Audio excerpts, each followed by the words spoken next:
Okay, let's dive right into this explainer. Today, we are unpacking what our sources call the scarcity operating system. That defensive, reactive, and honestly hyper extractive way we've been conditioned to view the world. Well, in its place, we're going to explore a massive AI driven blueprint for global abundance.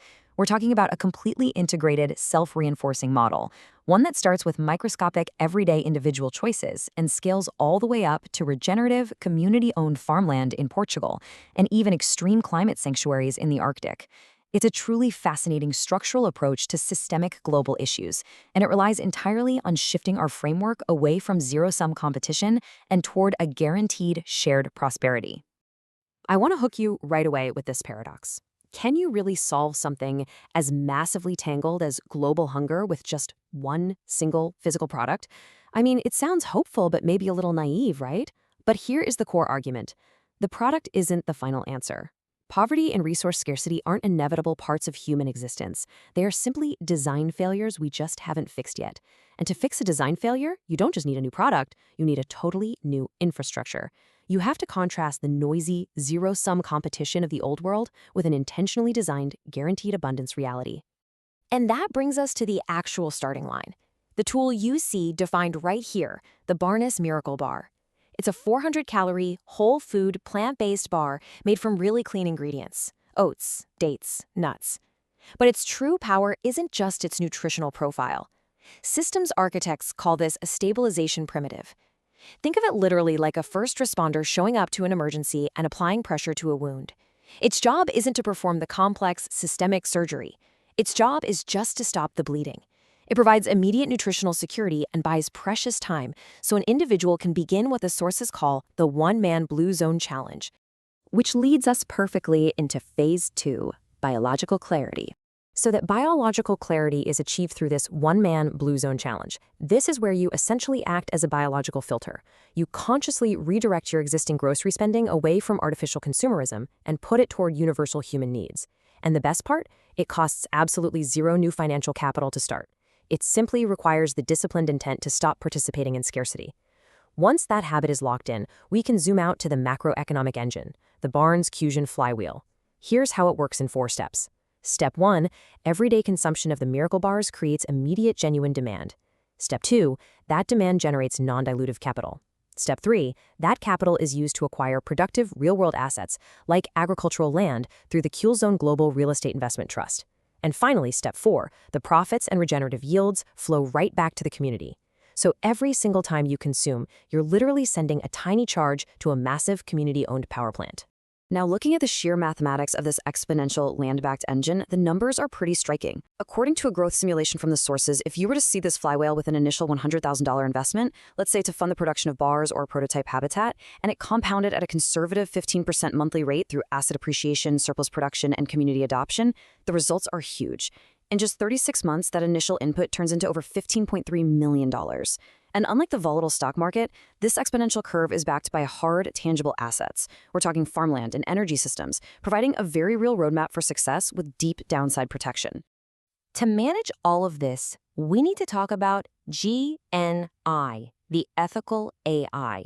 Conducting this incredibly complex, fast-moving symphony of agriculture, real estate, and consumer demand requires something special.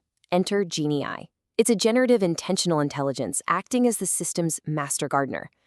Unlike your traditional AI models that just passively index data, GenAI uses quantum intelligence predictive algorithms to actively filter out all the destructive noise of human bias. It looks exclusively at universal truths like our shared need for clean air, safe food, and water.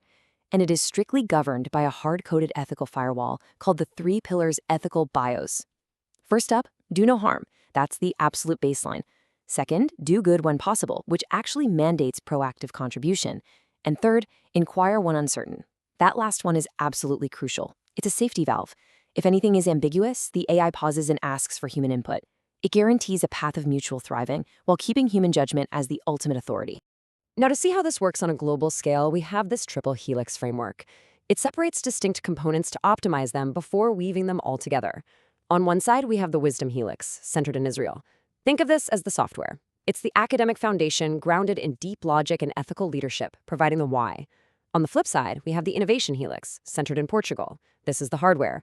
The AI-optimized land, the economic engine, the hard assets that provide the how. They operate independently but are inextricably linked by GenAI to form one symbiotic prototype civilization. Which brings us right into the details of the Portuguese flywheel. Let's really zoom in on that hardware strand, because Portugal is the vital sprouting point for this entire economy.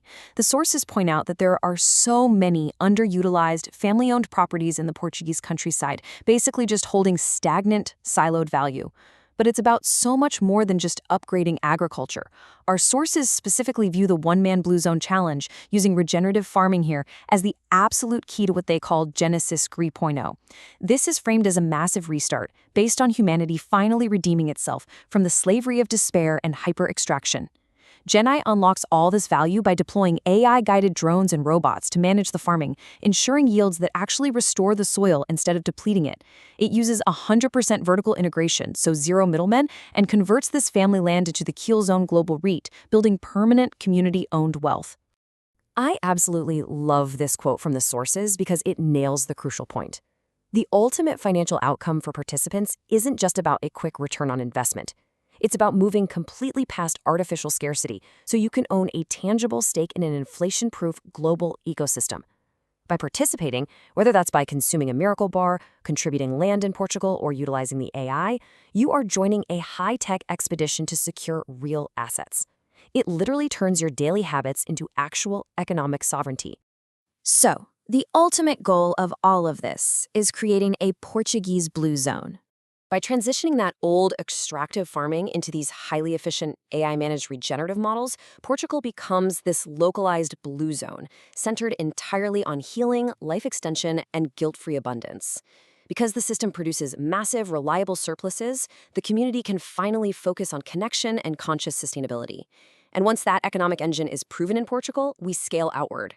The surplus is directed toward the ARC18 project. ARC18 is this incredible network of modular, self-assembling habitat units. They are essentially life support hubs that use vertical farms and closed-loop water generation. They take the exact regenerative abundance harvested in Portugal and package it into self-sustaining sanctuaries that can be deployed anywhere on Earth. To prove this is a truly universal solution, the sources detail a 15-week stress test. They call it the ultimate decathlon of human architecture. They're taking these ARQ18 sanctuaries and deploying them into 5 nearly impossible environments.